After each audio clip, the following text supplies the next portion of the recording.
Just taking a moment right here in your Tadasana, palms together. You can close your eyes and go inside. Let the breath be part of you. And regaining your sense of self, the harmony within you, where you know you feel balanced and in focus. Just letting go of all the thoughts that have nothing to do with your practice today and yourself. Let go of all the noise. Breathing in deeply and breathing out. Just feeling better by the breath.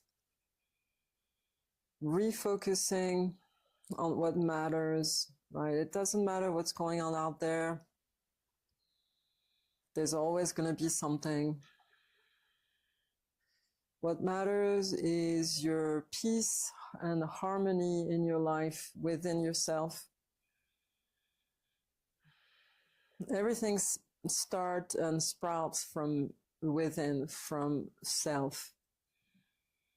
So without that, everything is chaos. Okay, so we want to learn to bring the focus back, and then from that we regain the energy that we need and the sense of wanting to move forward and do something else, and just it inspires us to be living in the world